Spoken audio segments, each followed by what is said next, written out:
मेरे प्यारे छात्रों, सृजन क्लासेस के इस वीडियो लेक्चर में आप सभी का बहुत बहुत स्वागत है। आज हम लोग जैव प्रक्रम के अंतर्गत पोषण पढ़ रहे हैं, जिसमें हम लोग प्रकाश संश्लेषण और उससे संबंधित विभिन्न पदों पर डिस्कस करेंगे। साथ ही साथ जंतुओं में पोषण कैसे होता है उस पर हम लोग डिस्कस करेंगे। कल हम लोग पोषण के विभिन्न प्रकार के बारे में डिस्कस किए थे और आज जो है पौधे से संबंधित कुछ महत्वपूर्ण फैक्ट पर डिस्कस करेंगे कि पोषण पौधे में आखिर पोषण का मतलब क्या होता है। देखिए, सबसे पहला जो फैक्ट है प्रकाश संश्लेषण। प्रकाश संश्लेषण क्या होता है? मुख्य रूप से नाम तो है प्रकाश संश्लेषण, मतलब इसको आप ऐसे समझिए कि जैसे मनुष्य को भोजन के लिए किसी न किसी चीज पर निर्भर रहना पड़ता है, वैसे ही प्रकाश संश्लेषण जो है वह पौधों को भोजन बनाने की एक प्रक्रिया होती है। पौधों को भोजन प्राप्त करने की एक प्रक्रिया होती है।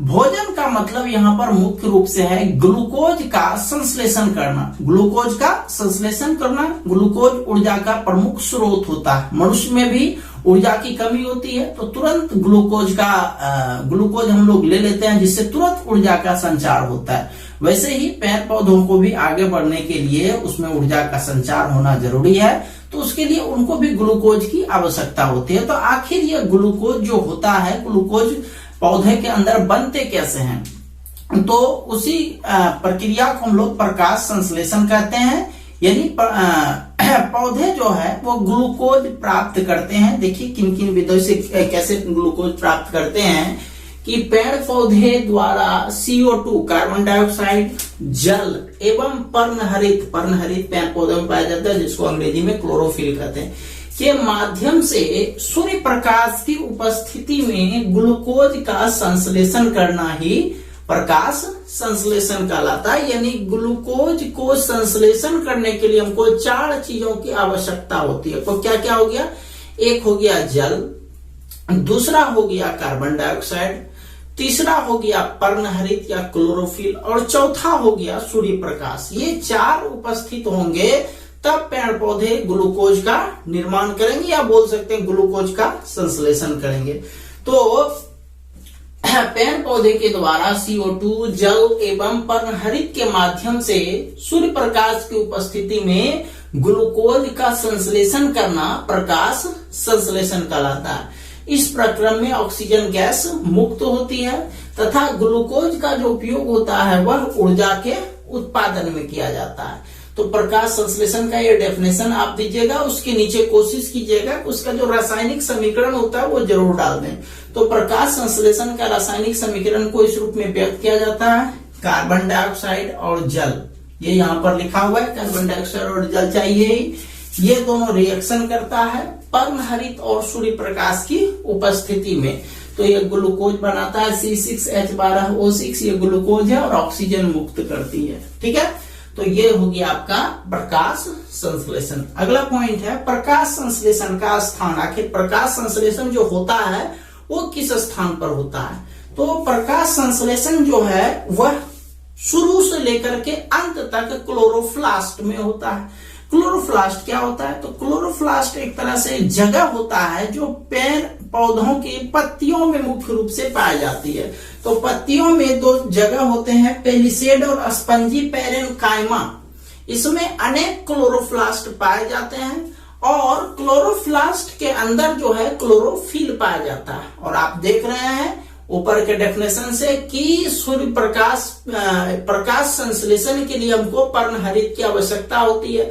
तो सवाल यह है पर्णहरित कहाँ पाया जाता है? क्लोरोप्लास्ट में पाया जाता है। क्लोरोप्लास्ट कहाँ पाया जाता है? क्लोरोप्लास्ट पत्ती में एक जगह होता है पेलिसेड एवं स्पंजी पैरेन्काइमा, इसमें पाया जाता है। बहुत सारे क्लोरोप्लास्ट रहते हैं।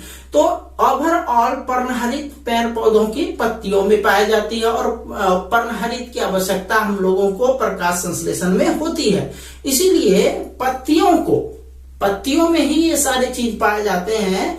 इसीलिए पेड़ पौधों के पत्तियों को जो है प्रकाश संश्लेषी अंग कहते हैं, क्योंकि इसी अंग के कारण प्रकाश संश्लेषण की क्रिया होती है। इसी अंग होने के कारण उसमें क्लोरोप्लास्ट होते हैं और उसके अंदर क्लोरोफिल मौजूद होते हैं, और क्लोरोफिल के बिना प्रकाश संश्लेषण की प्रक्रिया नहीं होती है। तो यहाँ पर प्रकाश संश्लेषण का जो स्थान है वो क्लोरोप्लास्ट हो गया। तो प्रकाश संश्लेषण का स्थान आदि से अंत तक क्लोरोप्लास्ट में होता है। पत्तियों के पेलिसेड एवं स्पंजी पैरेन्काइमा में अनेक क्लोरोप्लास्ट भरे होते हैं।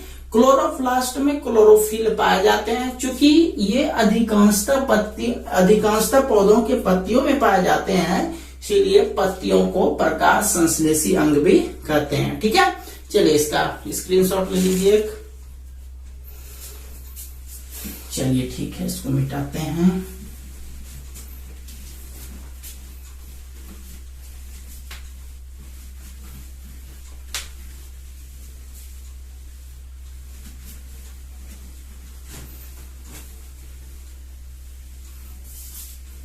चलिए चलते हैं अब हम लोग प्रकाश संश्लेषण की प्रक्रिया के जो आवश्यक घटक होते हैं। तो हम लोग प्रकाश संश्लेषण के डेफिनेशन में हमने देखा कि प्रकाश संश्लेषण के लिए हम लोगों को 4 चीजों की आवश्यकता होती है, जिसमें से एक हो गया पर्णहरित हो गया, जल हो गया, कार्बन डाइऑक्साइड हो गया और सूर्य प्रकाश हो गया।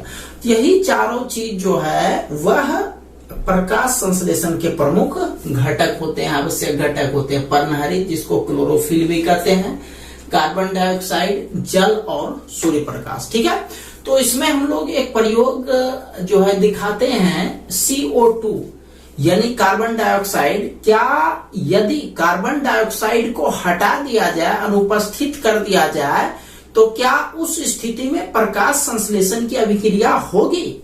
तो प्रकाश संश्लेषण की अभिक्रिया के दौरान पत्तियों में स्टार्च बनता है। स्टार्च क्या होता है? स्टार्च एक खाद्य पदार्थ में पाए जाने वाला उजला कण होता है। तो जब सूर्य प्रकाश होता है, मतलब प्रकाश संश्लेषण की प्रक्रिया होती है, तो पेड़ के जो पत्तियां होती है उसमें स्टार्च बनते हैं। तो यदि किसी परिस्थिति में ऐसा हो जाए कि कार्बन डाइऑक्साइड को पत्ती के कुछ हिस्से से निकाल दिया जाए और उसमें प्रकाश संश्लेषण कराया जाए, तो देखते हैं यदि स्टार्च बनेगा तो इसका मतलब प्रकाश संश्लेषण का प्रक्रिया वहां हो रहा है, यदि नहीं बनेगा तो इसका मतलब प्रकाश संश्लेषण नहीं हो रहा है। चलिए हम लोग इसको एक प्रयोग से समझते हैं। जनरली जो भी पेड़ पौधे होंगे उसके पत्तियों में स्टार्च की मात्रा होगी ही। तो इस प्रयोग में हम लोग करते क्या है कि एक पौधा लेते हैं जो गमला में लगा हुआ रहता है। अब उस पूरे गमला को पौधा सहित जो है 2 दिन तक अंधेरे में छोड़ देते हैं। अंधेरे में छोड़ देंगे तो क्या होगा भाई? अब आप खुद सोचो कि आपको यदि 2 दिन भूखा छोड़ दिया जाए तो आपका हाल क्या होगा? आपका हाल ऐसा होगा जैसे भूखा सर की तरह, जैसे आपको 2 दिन के बाद बाहर निकालेगा, सामने जो भी भोजन है फटाफट आप डाल लीजिएगा अपने अंदर, क्योंकि आपके अंदर स्टार्च की कमी हो गई। आपके अंदर जो है खाद्य सामग्री जिससे आपको मजबूती मिलती है, ऊर्जा का जो स्रोत होता है वो समाप्त हो गया है ना। जैसे बाहर निकालेगा तैसे देखेगा कहाँ कहाँ भोजन पड़ा है, फटाफट डाल दे। वैसे ही यदि पेड़ पौधे को अंधेरे में छोड़ दिया जाए तो प्रकाश संश्लेषण की प्रक्रिया नहीं होगी, और जब नहीं होगी तो एक तरह से वो भूखे हो जाएंगे, झुलस जाएंगे। हालांकि जीवित रहेंगे, मरेंगे नहीं। तो उसके बाद क्या करते हैं, जब 2 दिन तक रख देते हैं अंधेरे कमरे में, तो इससे क्या होता है, ये जो पत्ती होता है वो बिल्कुल स्टार्च रहित होता है। मतलब 2 दिन तक रखा पूरा एकदम, जब खाना नहीं मिला तो क्या होगा बेचारा? कुछ नहीं, स्टार्च रहित यानी खाना स्टार्च रहेगा तब वह भोजन एक तरह से मिलेगा, नहीं रहेगा तो भोजन नहीं मिलेगा। तो 2 दिन अंधेरे कमरे में रखते हैं। उसके बाद क्या करते हैं, उसको बाहर निकालते हैं। उसके बाद करते क्या है, एक बोतल लेते हैं जो चौड़ा मुंह वाला बोतल होता है, उसमें एक कॉर्क लगा लेते हैं। कॉर्क का मतलब समझ लो ढक्कन। ढक्कन को बीच से जो है 2 भाग में बांट देते हैं, और उसमें जो है एक पत्ती, जो वही गमला में जो पौधा लगा हुआ था उसका पत्ती, जैसा कि आप चित्र में देख सकते हैं, उसके आधे भाग को जो है कॉर्क के अंदर डाला जाता है, मतलब कॉर्क से दबा दिया जाता है, आधा को बाहर रखा जाता है। और उस बोतल में जो है वहां पर KOH यानी पोटेशियम हाइड्रोक्साइड के घोल को रखा जाता है। ठीक है, पोटेशियम हाइड्रोक्साइड क्या करता है कि इसका जो कार्बन डाइऑक्साइड इसमें मौजूद रहता है पत्ती में, उसको वह खींच लेता है। यानी यहाँ का अंदर का जो कार्बन डाइऑक्साइड है पत्ती में मौजूद, वो उसको खींच लेता है अपने अंदर। ठीक है, तो खैर देखिए आप क्या करते हैं। तो ये तो आप समझ गए कि गमला के जो एक पत्ती होती है, पत्ती को चौड़े मुंह वाले बोतल के बीच जो है डाल दिया जाता है, आधा अंदर रहे और आधा बाहर रहे। अब क्या करते हैं, आप तो जान रहे हो भाई कि यह पौधा पूरा तरह से भूखा है, पूरा तरह से भूखा है ना। अब इसको क्या करेंगे, इसको सूर्य प्रकाश में ले जाएंगे। यानी सूर्य प्रकाश, सब कुछ तो इसके पास है, सूर्य प्रकाश की आवश्यकता है। तो वहां पर वह फटाफट प्रकाश संश्लेषण की अभिक्रिया, जो 2 दिन तक बेचारा भूखा था, फटाफट पेट भरने का कोशिश करेगा। तो खैर 4 घंटा तक इसको जो है सूर्य प्रकाश में छोड़ देते हैं, इस तरह के उपकरण को।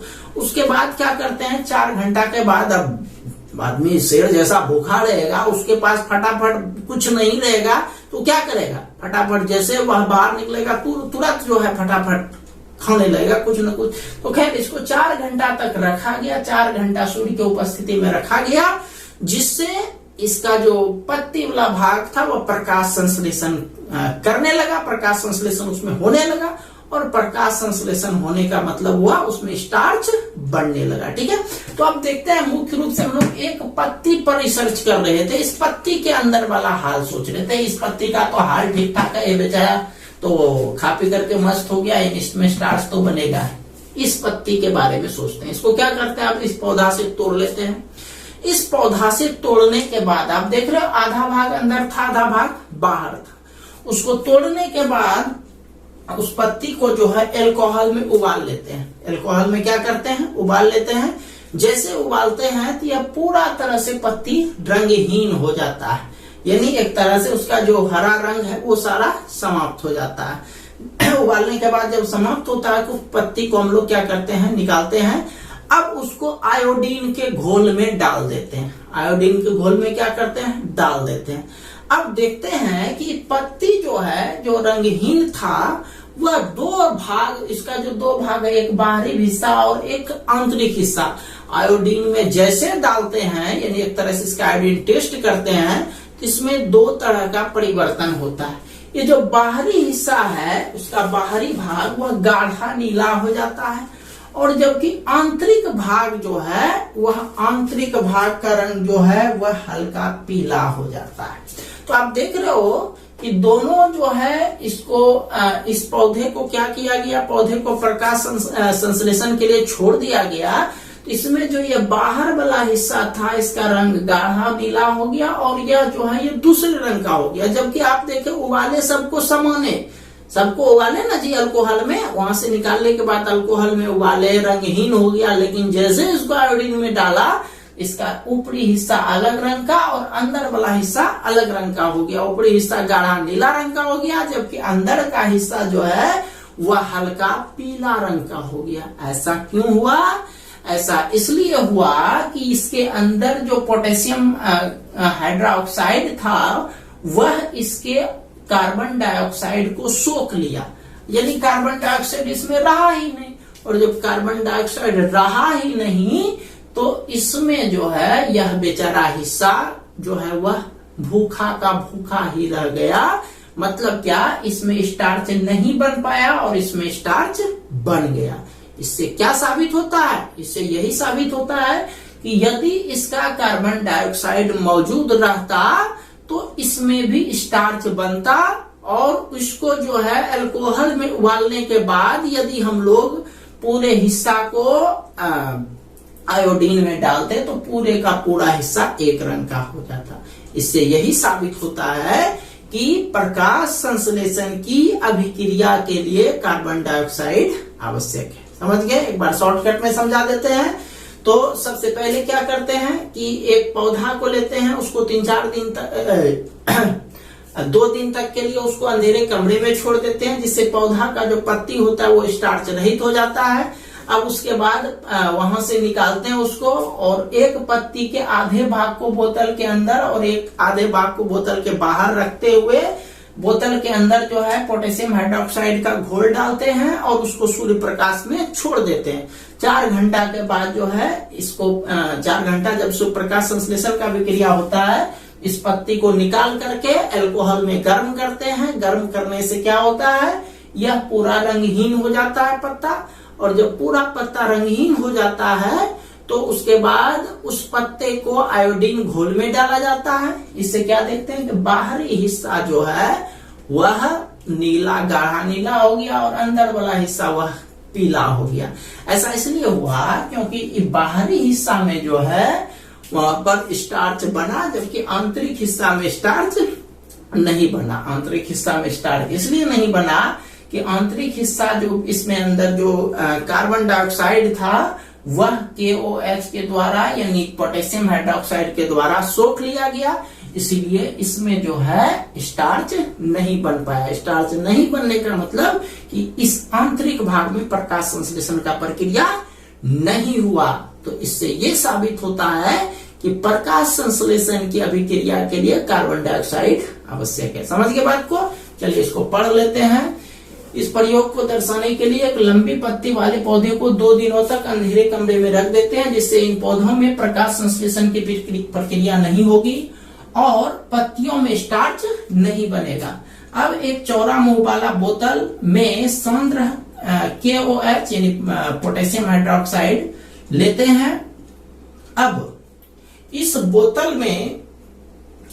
बोतल में लगे कॉर्क को 2 भाग में बांट देते हैं तथा उसके बीच पत्ती को इस प्रकार दबाते हैं कि आधा भाग बोतल के अंदर और आधा भाग बोतल के बाहर हो। अब इस उपकरण को 4 घंटे के लिए सूर्य प्रकाश में छोड़ देते हैं।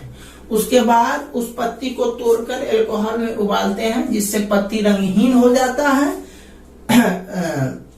रंगहीन हो जाता है,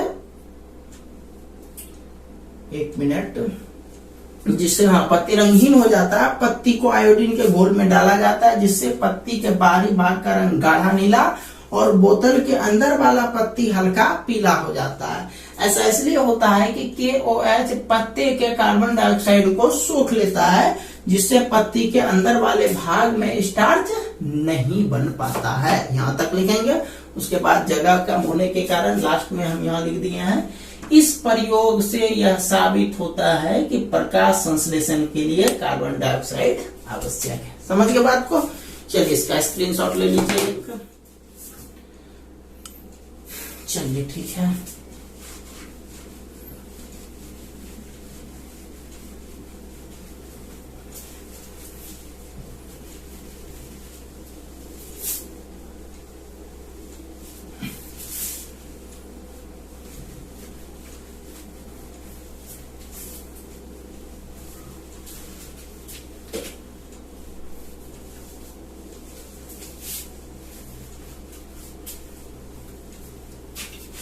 चलिए चलते हैं अगला सत्यापन, प्रायोगिक सत्यापन, जिसमें हम लोग यह एक प्रयोग के द्वारा सत्यापित करेंगे कि प्रकाश संश्लेषण के लिए सूर्य प्रकाश का होना क्यों आवश्यक है।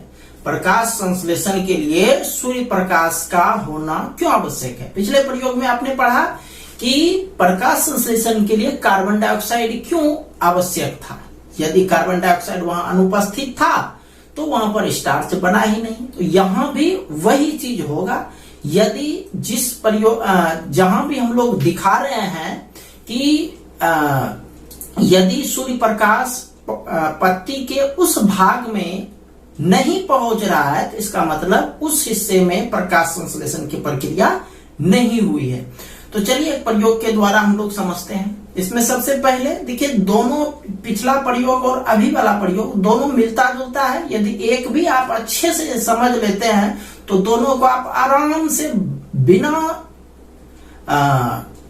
चीटिंग किए आप लोग अपने से बना करके लिख सकते हैं। ठीक है, तो समझिएगा अच्छे से कि इसमें भी हम लोग वही करते हैं कि एक पौधा लेते हैं और उसको 2 दिन के लिए यानी 48 घंटा के लिए हम लोग अंधेरे कमरे में रख देते हैं। इससे क्या होता है, इससे जब अंधेरा रहेगा तो वहां प्रकाश संश्लेषण की प्रक्रिया नहीं होगी और साथ ही साथ उसके पत्तियों में स्टार्च नहीं बनेगा। यानी ये इसको ऐसे समझो कि एक आदमी को भूखा 2 दिन के लिए छोड़ दिया, एक कमरे में बंद कर दिया। उसके बाद क्या होगा, यदि भूखा है, उसको जैसे 2 दिन के बाद निकालोगे तो वहां पर आसपास जो भी भोजन पड़ा होगा फटाफट वो गटक लेगा, है ना। यहाँ भी उसी तरह से स्थिति सोचो, आप 2 दिन के लिए रख दो, उसके बाद क्या करना है, उस पौधे को बाहर निकालना है। बाहर निकालने के बाद क्या करना है कि उसका एक पत्ती को लीजिए, एक पत्ती को काले पट्टी से या काले कागज के पट्टी से पूरा तरह से ढक दीजिए। पूरा हिस्सा नहीं, कुछ हिस्से को, यानी उसके कुछ हिस्से को, उस पत्ती के कुछ हिस्से को काली पट्टी से एक तरह से या काला कागज से ढक दीजिए, उसको पिन से पिन अप कर दीजिए, ठीक है। अब उसको 4 घंटे के लिए सूर्य प्रकाश में छोड़ दीजिए, यानी सूर्य प्रकाश का मतलब उसको भोजन मिल जाएगा, 4 घंटा तक गटक करके खाएगा वो, ठीक है।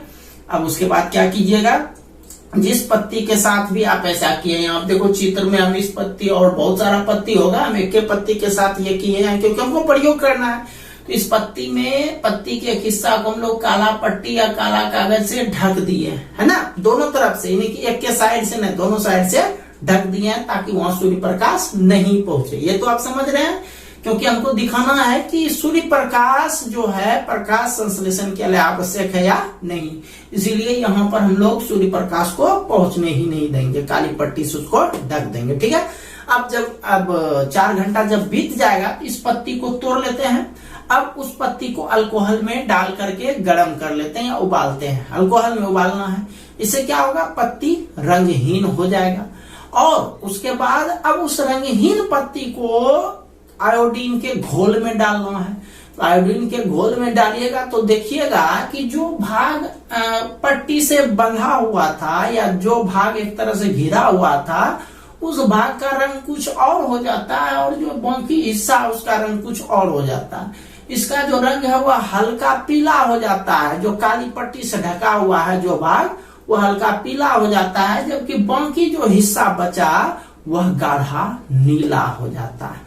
ऐसा क्यों हुआ भाई, क्योंकि ये जो हिस्सा खुला हुआ था उसमें सूर्य प्रकाश पहुंच गया था। सूर्य प्रकाश पहुंचा यानी वहां पर स्टार्च बन चुका था, यहाँ पर स्टार्च बना, लेकिन यहाँ पर सूर्य प्रकाश नहीं पहुंचा, स्टार्च नहीं बना। स्टार्च नहीं बनने का मतलब प्रकाश संश्लेषण का क्रिया यहाँ हुआ ही नहीं। इससे क्या पता चलता है, इससे यही पता चलता है कि प्रकाश संश्लेषण की अभिक्रिया के लिए सूर्य प्रकाश आवश्यक है, ठीक है। चलिए एक बार इसको हम पढ़ देते हैं। इस प्रयोग को दर्शाने के लिए एक पौधा लिया जाता है तथा उसे 2 दिनों तक अंधेरे कमरे में रखा जाता है, जिससे उसमें प्रकाश संश्लेषण की अभिक्रिया नहीं होती है और पत्तियों में स्टार्च नहीं बनता है, ठीक है। अब उस पौधे के एक पत्ती के बीच वाले भाग को 2 काले कागज की पट्टियां लगा दी जाती है। यही देखो, 2 कागज का पट्टी लगा करके उसको ढक दिए एक तरह से, उतना हिस्सा को। उसके बाद पौधों को 4 घंटे के लिए सूर्य प्रकाश में छोड़ दिया, वहां से ला करके सूर्य प्रकाश में छोड़ दिया। अब पट्टी लगे पत्ते को तोड़कर अल्कोहल में, जिसमें पत्ती लगा हुआ है, उस पूरा पत्ता को तोड़ करके अल्कोहल के घोल में डाला जाता है और उबाला जाता है, जिससे पत्ती रंगहीन हो जाती है। अब रंगहीन पत्ती को आयोडीन के घोल में डाला जाता है, जिससे पत्ती का वह भाग जो काली पट्टी से ढका हुआ था का रंग हल्का पीला हो जाता है तथा पत्ती के शेष भाग का रंग जो है गाढ़ा नीला हो जाता है। ऐसा इसलिए होता है कि काली पट्टी से ढके भाग में सूर्य प्रकाश नहीं पहुंचने के कारण उसमें स्टार्च नहीं बना। तो इस प्रयोग से साबित होता है कि प्रकाश संश्लेषण के लिए सूर्य प्रकाश आवश्यक है। चलिए इसका स्क्रीनशॉट ले लीजिए। चलिए ठीक है, आज इतना ही रहने देते हैं। आप लोग दोनों प्रयोग का अच्छे से नोट्स बना लीजिएगा। मिलते हैं हम लोग कल एक नए वीडियो लेक्चर के साथ। तब तक के लिए आप सभी का बहुत बहुत धन्यवाद।